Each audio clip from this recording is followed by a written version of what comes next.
Pikmin 4 got its first gameplay trailer back in February of this year, and as I'm sure you're well aware, it introduced the space dog Ochi alongside the new Ice Pikmin. Both of these brand new gameplay elements are very exciting, but it seems that, amidst the excitement, a wave of concern has washed over the Pikmin fandom. Concern for one of the oldest and most well-respected Pikmin types, the Blue Pikmin. The thing is, both of these new additions to the player's party have been shown to have a direct way to pass through or bypass water, the territory and main focus of Blue Pikmin as a type. On top of this, the trailer implies the player may come across Blue Pikmin prior to unlocking Ochi and the Ice Pikmin, which means that there's worry of them only serving a small function, then being replaced. And even if they come towards the end of the game, as is series tradition, there's still worry that the Ice Pikmin and Ochi will make them obsolete regardless, save for a few required underwater treasures. Today, with the help of some excellent visual aids crafted by JohanW, my collaborator and co-author for this video, we're going to be breaking down why this is actually unlikely to be the case, and why the Blue Pikmin are going to be just as useful as ever, perhaps even more than they were in some of the previous entries in the series. My name is Vantage Emblem, and I make topical and relevant Pikmin content like this roughly every week, and I don't plan on stopping anytime soon. If you're interested in that sort of thing, subscribe, leave a like, hit the bell. That said, let's not waste any more time and get right into it. So, let's start with the basics. Water in Pikmin is a hazard that can only be overcome using a particular Pikmin type that can directly cross, or by finding another way around, such as throwing your landlocked Pikmin across in places where the water narrows, building bridges, or riding on lily pads. Up until Pikmin 3, the only Pikmin types that could safely cross water without these aids were Blue Pikmin and the very limited Bulbmin, which are physically unable to leave the caves that they call their home. So, Bulbmin didn't really matter in the grand scheme of Blue Pikmin powers, since typically they just supplemented our blue numbers rather than making them obsolete. This contrasts heavily with the third and final method of solving water that we have already played with prior to Pikmin 4, Winged Pikmin. These guys, introduced in Pikmin 3, is where the problems with Blue Pikmin start to arise. Winged Pikmin are another type of Pikmin that can cross water, though they cannot go underneath. Instead, they may only fly over its surface to cross safely. In addition, they're not immune to water-based attacks, and if tossed into water, they will still drown. Theoretically, this system could form a great symbiosis with Blue Pikmin. Winged Pikmin allow you to cross water-based areas early, and they also allow you to carry objects over this obstacle by flying carryable items back over it, while the Blue Pikmin allow you to go deeper in the water and even open up areas blocked by underwater objects that the Winged Pikmin cannot reach. However, this system falls apart when you take into account just how late in the game you get Blue Pikmin, and how much you can solve with Winged Pikmin before Blue Pikmin. This system turns Blue Pikmin from one of the most significant Pikmin types, a type with exclusive areas only they can access, into one of the least useful in Pikmin 3's campaign. Now, with Pikmin 4's new additions of Ochi and the Ice Pikmin, players are worried that this will amplify the same problems that Winged Pikmin have already started, making the issue even worse as both the Ice Pikmin and Ochi seem to be available in the early game, perhaps even optionally accessible before the player gets Blue Pikmin based on a few trailer shots. This worry is further compounded by the fact that Winged Pikmin are already on the box art for Pikmin 4, implying there's a good chance they're directly returning in the main story and will only further eat away at the Blue Pikmin's role. At a glance, the deck seems pretty stacked against Blue Pikmin. However, I think these worries are overblown, and that Blue Pikmin may actually have a greater chance to shine in Pikmin 4 than things may initially seem. To answer why, I believe we need to take a look at each of the new gameplay mechanics and put them into the context of Blue Pikmin in this game. We're going to look into the game's progression and break down the three major things that threaten to make Blue Pikmin obsolete, and also at the overall level layout. To get started, let's talk Pikmin order. If the trailer shots are anything to work from, it seems Blue Pikmin appear quite early in the game, with the classic trio of red, blue, and yellow Pikmin available in this early position, if not the first three types found. While this isn't confirmation of this information, as these Pikmin types may just be here for the sake of the trailers, much as blues, reds, and yellows were together with rocks in the Pikmin 3 trailer, despite not appearing together in the mission mode stage where they were showcased, it is something that we can at least work from, though it's not without its curiosities. For example, there seems to be something strange going on with what is theorized to be a dormant yellow onion in the background of certain shots while yellow Pikmin are still on screen. Still, let's assume for the sake of argument that Blue Pikmin are acquired rather early in the game following Red Pikmin, perhaps even prior to the yellow onion based on certain context clues in the trailer. If this really is the case, this might actually be the single best balance change Blue Pikmin could get. Blue Pikmin have traditionally been the very last main Pikmin type acquired in a Pikmin game, and reaching them usually unlocks some major expansions to your traversable areas. Pikmin 3 failed a little on this front since the Winged Pikmin found just before them open up the majority of these areas, and although you need Blue Pikmin to explore them fully, it's pretty limited in terms of what little is left blocked behind the blues for progression.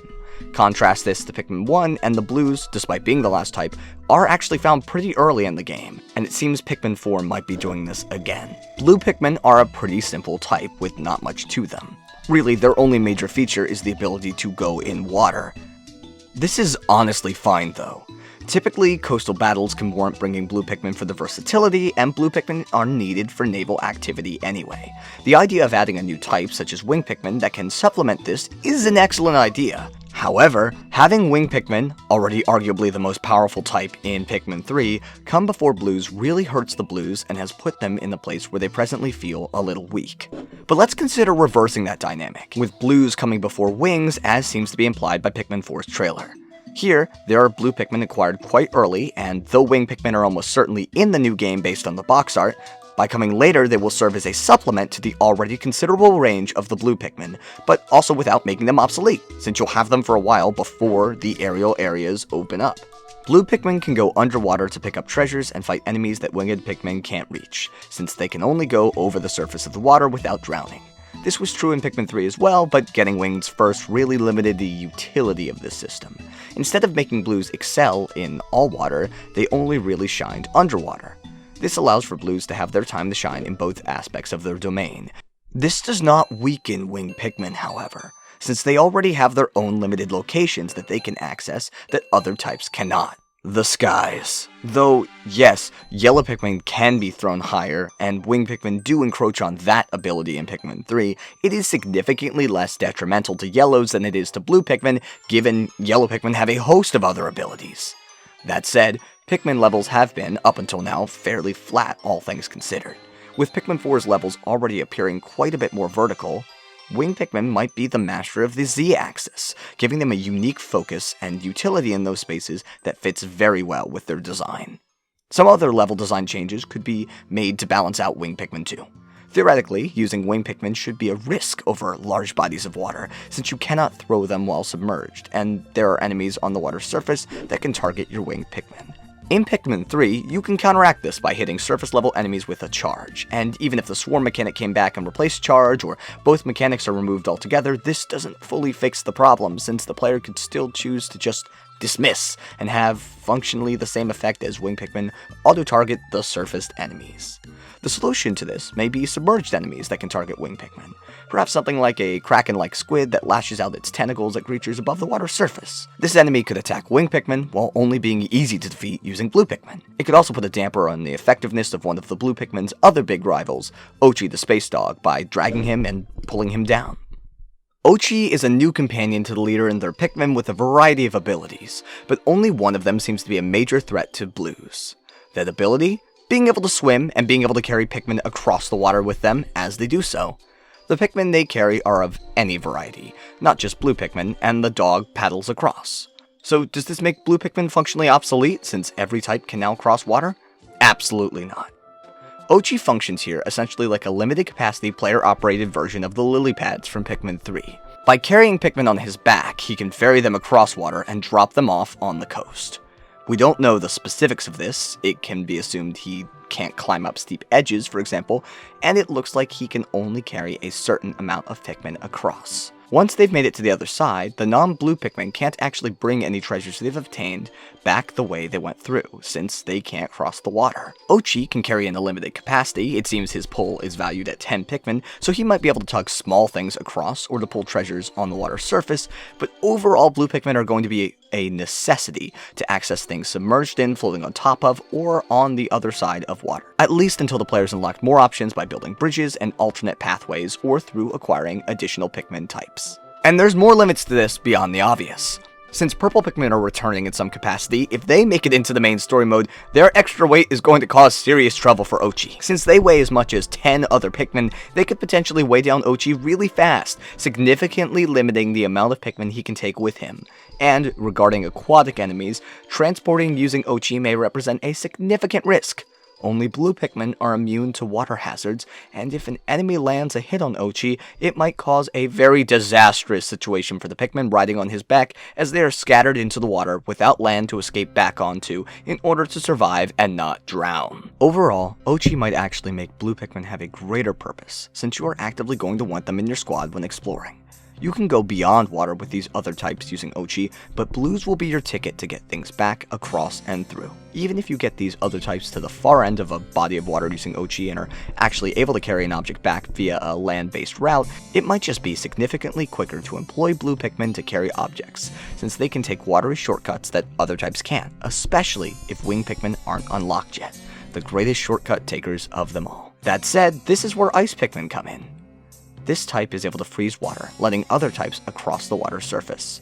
While obviously this doesn't mean the blue Pikmin's ability to go underneath water is useless, it does put their control of the water surface into question. Are we still in the same spot as before, with blue Pikmin made obsolete in at least one part of their domain by the abilities of another Pikmin type? We don't know the answer to this yet. But we really don't know how the Ice Pikmin work at all.